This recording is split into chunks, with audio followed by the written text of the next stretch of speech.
Astagfirullahaladzim. Assalamualaikum warahmatullahi wabarakatuh. Pemirsa sana, penampakan mata raksasa di langit Bandung baru-baru ini viral. Sebagian orang menafsirkan penampakan mata itu menunjukkan aura kemarahan. Kasus penampakan alam semacam ini memang banyak terjadi. Misalnya penampakan lafaz Allah di langit, pohon atau benda-benda alam lainnya yang kerap menjadi perbincangan di masyarakat. Atau munculnya penampakan 3 matahari di langit Swedia awal tahun lalu yang sempat menghebohkan publik. Fenomena alam yang tak biasa ini tak jarang dikaitkan sebagai pertanda tertentu. Apakah memang penampakan alam bisa menjadi pertanda sebuah peristiwa? Kan banyak banget nih di Instagram, banyak ada mata raksasa dari langit atau kuda bergerak. Menurut kamu peristiwa itu seperti apa sih? Ya kalau menurut aku sih kayak ya itu peristiwa yang sebenarnya antara bisa percaya dan enggak sih, tapi ya menurut gue sih disikapin lebih dewasa aja gitu. Bisa jadi itu bagian dari tanda-tanda alam ya, kayak tanda-tanda untuk bencananya itu sendiri. Tapi bisa juga kalau kita telisik lagi itu sumbernya dari mana, apakah itu benar memang tanda-tanda alam atau mungkin buatan manusia, kita kan nggak tahu. Jadi harus ditelisik lagi sumbernya kayak gimana. Menurut aku sih itu harus dicari dulu ya kebenaran faktanya, apalagi kan zaman sekarang kan media banyak banget ya, informasi itu bisa lewat berbagai media dan gampang banget diakses, siapapun bisa nulis konten di media, makanya penting banget buat cari tahu sumbernya, asalnya siapa, data yang konkret, fakta, baru kita sebarluaskan atau kita percayai apa cari tindak lanjutnya. Kalau misalkan kita ambil bencana alam, berarti artinya kita harus saving earth gitu. Kalau misalkan digabungin sama hal yang lain sih aku masih kurang percaya, karena masih kayak ada science or emang harus saving earth gitu loh.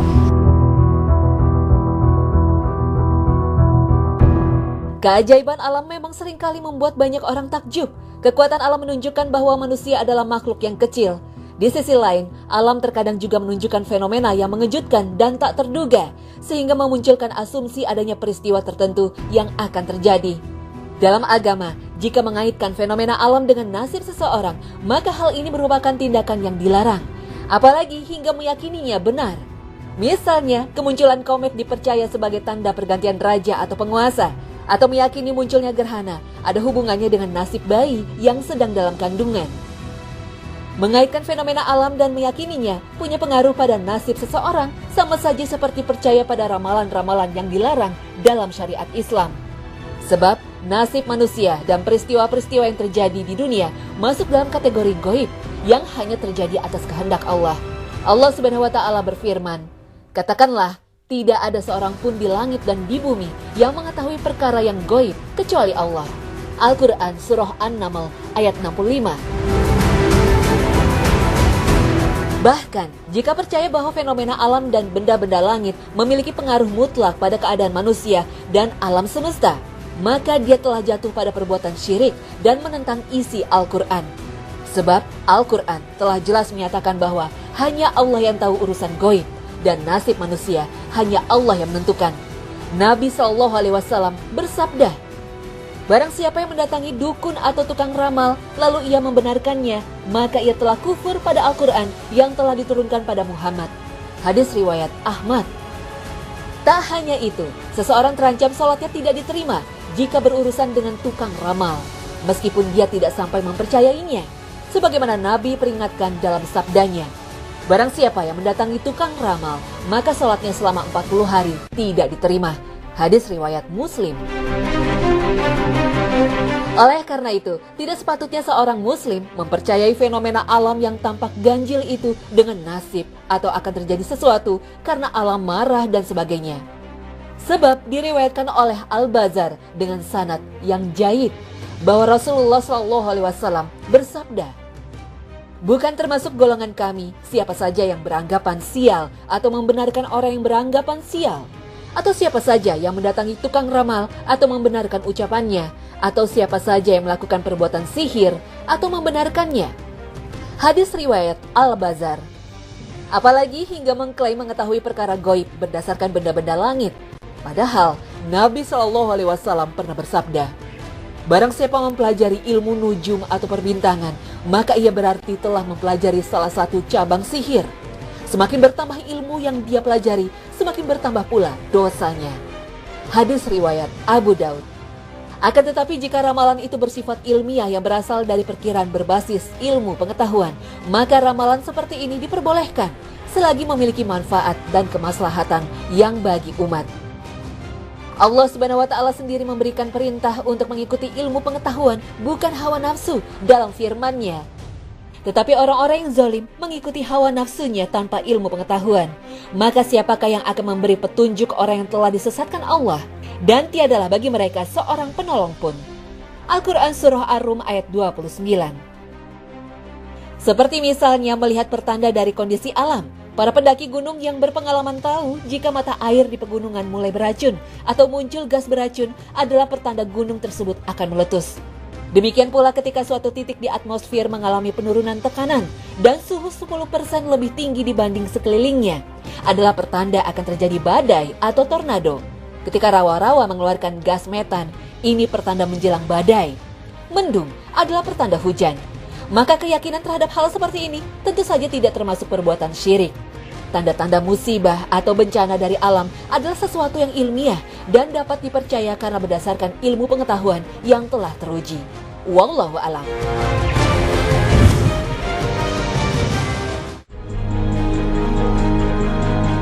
Pemirsa Hasanah, terkadang anak-anak berpikir mengambil sesuatu yang berharga milik orang tua bukanlah pelanggaran atau bahkan bukan pencurian. Sehingga ada anak yang tidak sungkan mengambil harta atau uang orang tuanya. Sebab mereka memahami apa yang jadi milik orang tua adalah miliknya juga. Apakah memang demikian? Islam tidak menetapkan bahwa anak memiliki hak terhadap harta orang tuanya. Tapi sebaliknya, harta anak adalah harta orang tuanya juga. Seorang sahabat pernah mendatangi Nabi dan berkata, "Wahai Rasulullah, sesungguhnya aku memiliki harta dan anak. Namun orang tuaku mengambil semua hartaku." Rasulullah kemudian menjawab, "Engkau dan hartamu milik orang tuamu. Sesungguhnya anak-anakmu adalah sebaik-baik hasil usahamu. Makanlah dari hasil usaha anak-anakmu." Hadis riwayat Abu Daud dan Ibnu Majah. Dengan demikian, anak tidak memiliki hak atas harta orang tuanya, kecuali apa yang diberikan orang tua padanya. Sebaliknya, orang tua berhak mengambil harta anaknya, meskipun tanpa sepengetahuan maupun izin dari sang anak. Dengan catatan, jumlah harta yang diambil tidak menimbulkan bahaya bagi anak. Larangan anak mengambil harta orang tua ini tercakup dalam sabda Nabi SAW. Tidak halal bagi seorang muslim untuk mengambil harta saudaranya, kecuali harta yang dia berikan kepadanya dengan kerelaan saudaranya. Hadis riwayat Baihaqi dalam As-Sunan. Ulama kontemporer Syekh bin Baz juga menuturkan tidak boleh bagi seorang anak mengambil harta orang tuanya tanpa sepengetahuannya. Dia harus bertanya dan minta izin terlebih dahulu. Kecuali jika makanan dan nafkah yang diberikan oleh orang tua ternyata kurang tidak mencukupi kebutuhannya, maka dia boleh mengambilnya sesuai dengan kebutuhan untuk membeli pakaian dan makanannya yang kurang. Artinya, anak hanya diperbolehkan mengambil harta orang tuanya apabila orang tuanya memang pelit dan tidak mencukupkan nafkah untuknya. Hal ini sama seperti apabila seorang suami tidak memberi nafkah yang cukup untuk istrinya. Seperti tertera dalam hadis dari Hindun bin Utbah bahwa istri Abu Sufyan pernah mengadu pada Nabi SAW. "Wahai Rasulullah, sesungguhnya Abu Sufyan orang yang pelit. Dia tidak memberikan nafkah yang cukup untukku dan untuk anakku, kecuali jika aku mengambil hartanya tanpa sepengetahuannya. Apakah saya berdosa melakukan hal itu?" Nabi SAW menjawab, "Ambillah hartanya secara wajar yang mencukupi kebutuhanmu dan mencukupi kebutuhan anakmu." Muttafaqun alaih. Oleh karena itu, apabila anak mengambil harta orang tuanya tanpa izin, padahal dia telah diberi nafkah yang cukup, maka dia wajib mengembalikan harta tersebut. Sebagaimana wajibnya mengembalikan harta orang lain yang diambil dengan cara zalim.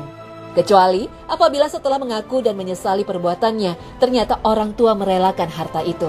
Setidaknya mengaku pada orang tua bahwa dia pernah mengambil harta mereka dan hendak mengembalikan harta tersebut. Lalu bagaimana jika waktu mencuri itu seorang anak masih kecil dan belum balik? Apakah ketika dewasa dia juga wajib mengembalikan harta yang pernah ia curi waktu kecil? Bukankah kesalahan anak kecil yang belum balik belum terhitung dosa? Memang benar, selama manusia belum balik, maka perbuatannya belum dihitung, tidak ada beban dosa. Ali bin Abi Thalib radhiyallahu anhu pernah menuturkan bahwa Nabi SAW bersabda, Pena catatan amal itu diangkat untuk 3 orang.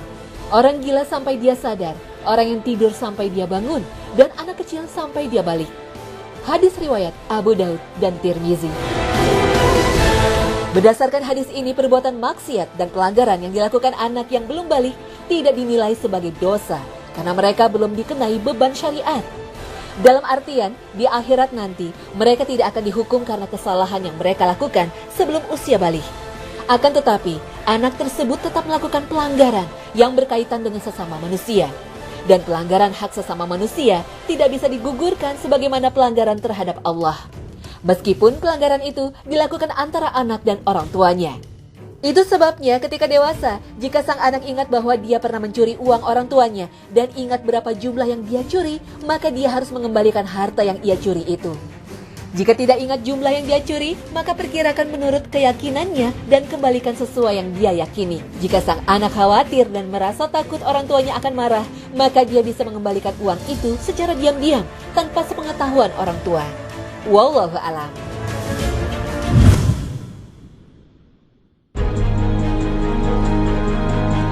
Pemirsa, bagi sebagian wanita muslimat, datang haid ketika sudah memasuki waktu sholat, sementara dia belum melakukannya, menjadi persoalan tersendiri. Bagaimana seharusnya? Maraknya ziarah kubur menjelang Ramadan juga menjadi sajian hasanah sesaat lagi. Jangan kemana-mana, hasanah segera kembali.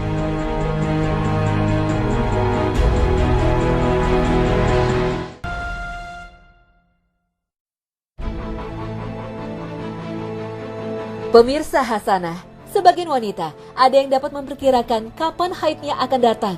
Biasanya ditandai dengan beberapa tanda-tanda khusus. Tetapi, sebagian lain tidak dapat memprediksi secara pasti kapan dan di jam berapa mereka akan haid.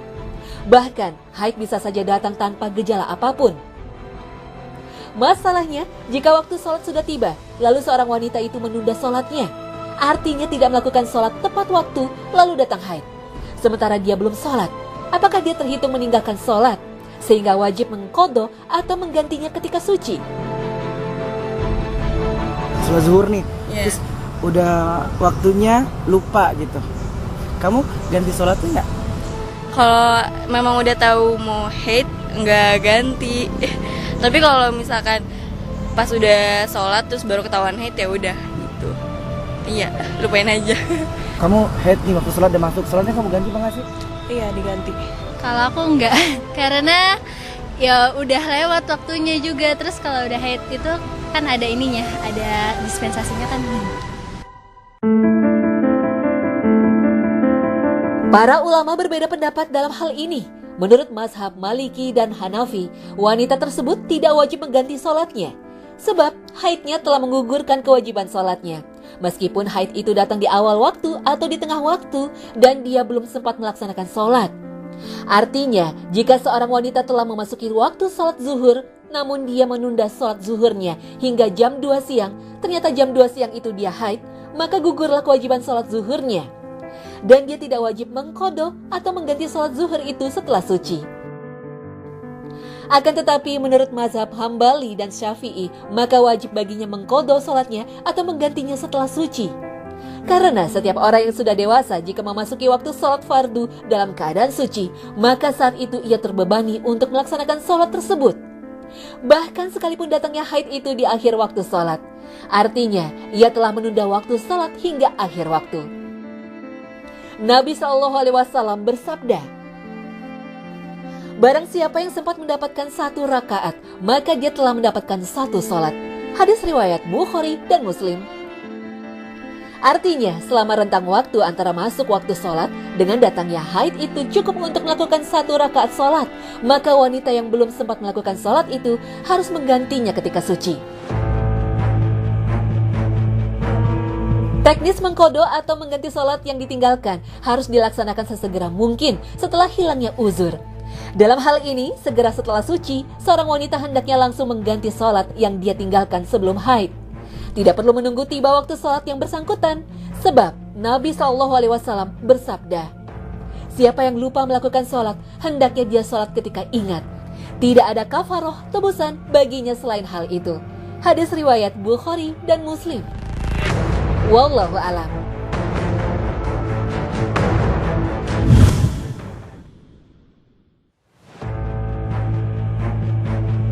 Pemirsa Hasanah, sudah menjadi kebiasaan masyarakat kita, setiap menjelang datangnya bulan Ramadan, banyak lokasi kuburan umum yang dipadati peziarah.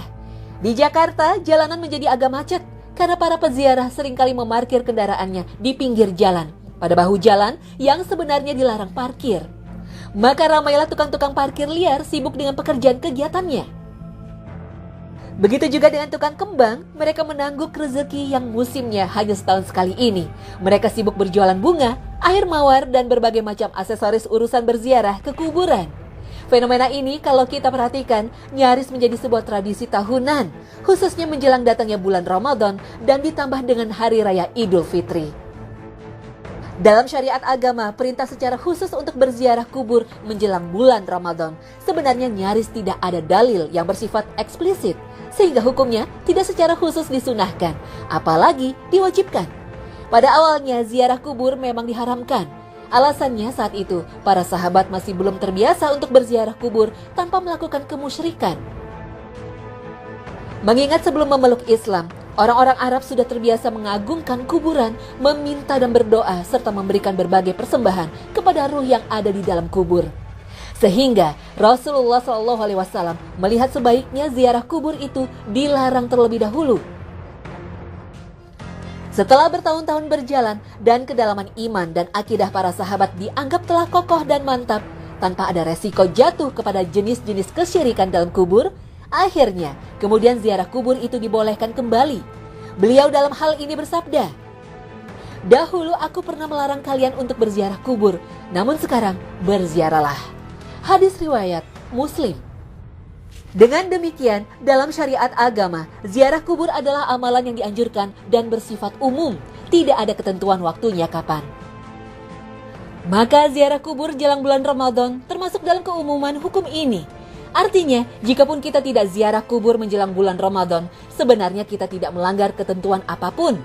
Kecuali sekedar jadi agak berbeda dengan kebiasaan masyarakat di tempat kita tinggal. Perlu dipahami, setidaknya ada dua tujuan utama kenapa kita dianjurkan berziarah kubur.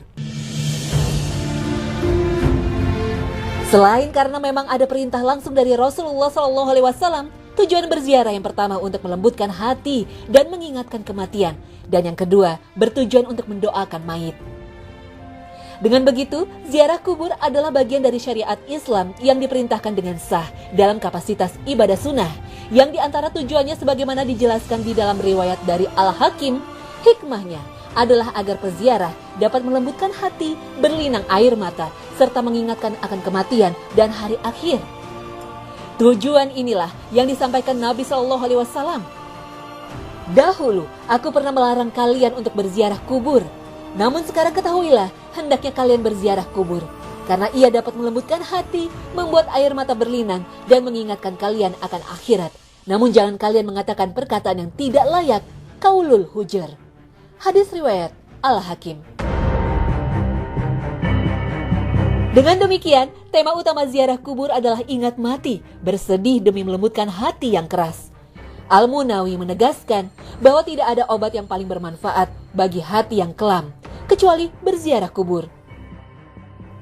Dengan berziarah kubur, lalu mengingat kematian akan menghalangi seseorang dari maksiat, melembutkan hatinya yang kelam, mengusir kesenangan terhadap dunia, membuat musibah yang kita alami terasa ringan. Ziarah kubur itu sangat dahsyat pengaruhnya untuk mencegah hitamnya hati dan mengubur sebab-sebab datangnya dosa. Tidak ada amalan yang sedahsyat ini pengaruhnya. Oleh karena itu, kalau direnungkan adalah kurang tepat bila ziarah kubur ini dilakukan di hari-hari yang bahagia, seperti Hari Raya Idul Fitri. Bukan tidak boleh atau haram, tetapi tema ziarah kubur pada dasarnya adalah tema kesedihan. Sedangkan hari raya bertema kegembiraan, bahkan orang yang berpuasa saja dilarang di Hari Raya Idul Fitri. Maka kalau di hari itu justru kita datang ke kuburan, ada yang agak terasa janggal, kurang tepat dengan temanya. Selain untuk mengingat mati, ziarah kubur tentu saja bermanfaat untuk kebaikan yang menghuni kubur. Sebab Rasulullah SAW telah mengajarkan kita untuk mendoakan orang yang di dalam kubur, mulai dari salam ketika datang hingga memohonkan ampunan kepada Allah atas dosa-dosanya, serta mendoakan kebaikan-kebaikan. Bagaimana cara mengucapkan salam saat datang ke pekuburan? Ummul Mukminin Aisyah radhiyallahu anha pernah bertanya, apa yang harus aku ucapkan bagi mereka syahibul kubur, wahai Rasulullah? Beliau bersabda, ucapkanlah, Assalamu ala ahla diyar minal mu'minin wal muslimin wa yarhamullahul mustaqdimin minal wal mustakhirin wa inna insya'allahu bikum lahikun. Salam sejahtera untuk kalian, wahai kaum muslimin dan mukminin penghuni kubur. Semoga Allah merahmati orang-orang yang telah mendahului dan juga orang-orang yang diakhirkan. Sungguh, insya Allah kami pun akan menyusul kalian. Hadis riwayat Muslim. Ziarah kubur merupakan amalan sunnah yang dianjurkan Nabi SAW. Untuk itu, agar ziarah kubur yang kita lakukan diterima Allah SWT sebagai ibadah, maka kita wajib menjaga dan menghormati ketentuan dan larangan yang telah Allah tetapkan. Di antara yang dilarang dalam ziarah kubur ini adalah berdoa dan memohon kepada ahli kubur, misalnya agar mendapat rezeki yang banyak, agar mendapatkan jodoh untuk pasangan hidup, agar naik pangkat dan jabatan, atau agar dimenangkan dalam pemilu atau pilkada. Sebab yang diminta tidak lebih mampu dari yang meminta, karena keduanya sama-sama makhluk Allah SWT yang tidak berdaya, khususnya mereka yang sudah wafat dan berada di alam barzah. Dan termasuk perbuatan yang keliru dalam ziarah kubur adalah memohon kepada ahli kubur petunjuk agama dari perkara hukum-hukum syariah, bertanya dan meminta petunjuk ilmu agama, bukan dengan cara kekuburan, melainkan dengan cara menuntut ilmu agama secara serius, telaten, dan berkesinambungan. Juga tidak memberikan sesajen, sesembahan, sembelihan hewan, dengan keyakinan bahwa semua itu akan membahagiakan ahli kubur. Wallahu a'lam.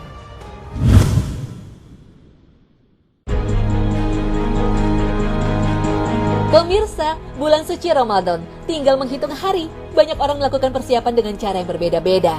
Mengapa harus menyambutnya dan dengan cara apa? Jangan kemana-mana, sesaat lagi Hasanah segera kembali.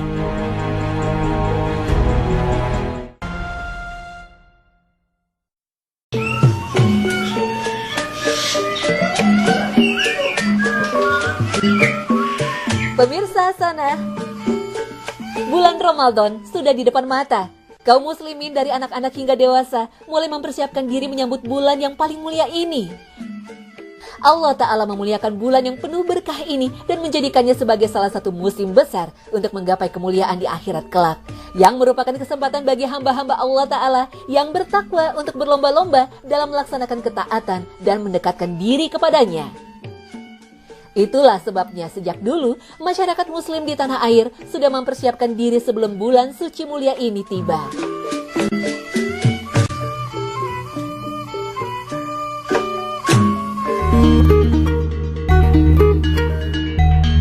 Di Minangkabau, Sumatera Barat, masyarakat muslim menggelar balimau melalui upacara mandi dengan menggunakan air bercampur limau atau jeruk.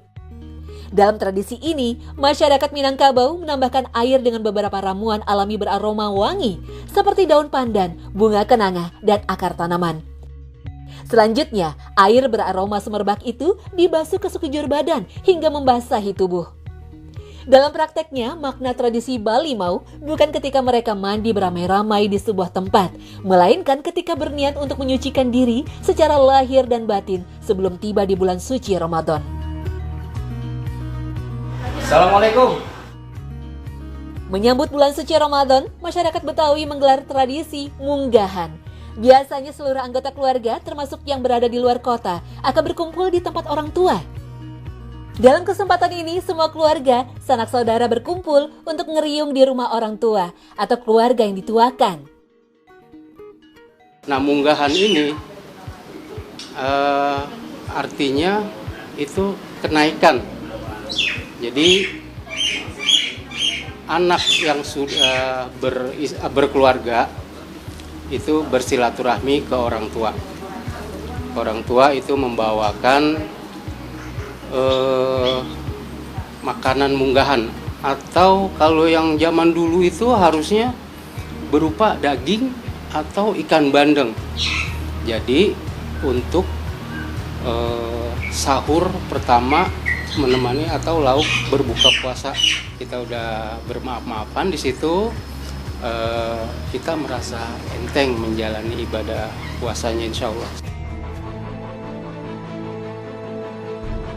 Selain untuk mempererat tali silaturahmi, munggahan menjadi momentum introspeksi diri dari segala kesalahan yang sudah pernah dilakukan sebelumnya saat memasuki bulan suci Ramadan.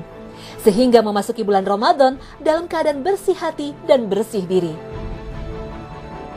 Itu memang sudah jadi tradisi ya. Jadi yang mudaan tuh ya istilahnya bawa bekal, bawa tentengan.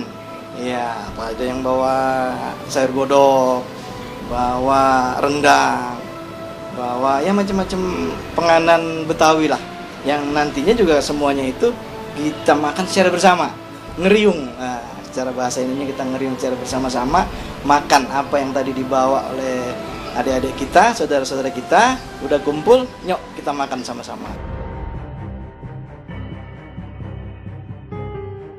Berbagai tradisi yang digelar di berbagai daerah di tanah air untuk menyambut bulan Ramadan bukan sebagai ritual ibadah, tapi sebuah simbol untuk memaknai kemuliaan dan kesucian bulan Ramadan. Rasulullah SAW sendiri selalu menyampaikan kabar gembira kepada para sahabat akan kedatangan bulan yang penuh berkah ini. Sahabat mulia Abu Hurairah radhiyallahu anhu menuturkan, Rasulullah SAW bersabda, menyampaikan kabar gembira kepada para sahabatnya. Telah datang bulan Ramadan yang penuh keberkahan. Allah mewajibkan kalian berpuasa padanya. Pintu-pintu surga dibuka pada bulan itu, pintu-pintu neraka ditutup, dan para setan dibelenggu. Pada bulan itu terdapat malam kemuliaan Lailatul Qadar, yang lebih baik dari 1000 bulan. Barang siapa yang terhalangi untuk mendapatkan kebaikan malam itu, maka sungguh dia telah dihalangi dari keutamaan yang agung. Hadis riwayat Ahmad dan Nasa'i. Mengomentari hadis ini, Imam Ibnu Rajab menjelaskan bagaimana mungkin orang yang beriman tidak gembira dengan dibukanya pintu-pintu surga. Bagaimana mungkin orang yang pernah berbuat dosa dan ingin bertobat serta kembali kepada Allah Ta'ala tidak gembira dengan ditutupnya pintu-pintu neraka. Dan bagaimana mungkin orang yang berakal tidak gembira ketika para setan dibelenggu. Dulunya, para generasi terbaik Nabi SAW jauh-jauh hari sebelum datangnya bulan Ramadan selalu berdoa dengan sungguh-sungguh kepada Allah Ta'ala agar mereka mencapai bulan yang mulia ini. Mereka berdoa kepada Allah Ta'ala selama 6 bulan agar Allah mempertemukan mereka dengan bulan Ramadan. Kemudian mereka berdoa selama 6 bulan berikutnya agar dia menerima amal-amal soleh yang mereka kerjakan. Maka persiapan diri menyambut bulan Ramadan bukanlah dengan memborong berbagai macam makanan dan minuman lezat di pasar untuk persiapan makan sahur dan balas dendam ketika berbuka puasa, tapi mempersiapkan diri lahir dan batin untuk melaksanakan ibadah puasa dan ibadah-ibadah agung lainnya di bulan Ramadan dengan sebaik-baiknya, yaitu dengan hati yang ikhlas dan praktek ibadah yang sesuai dengan petunjuk dan sunnah Rasulullah SAW. Wallahu a'lam.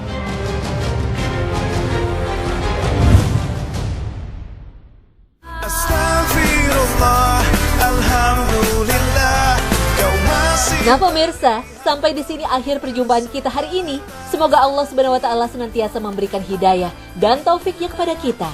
Amin ya Rabbal Alamin. Terima kasih atas perhatian Anda. Wassalamualaikum warahmatullahi wabarakatuh.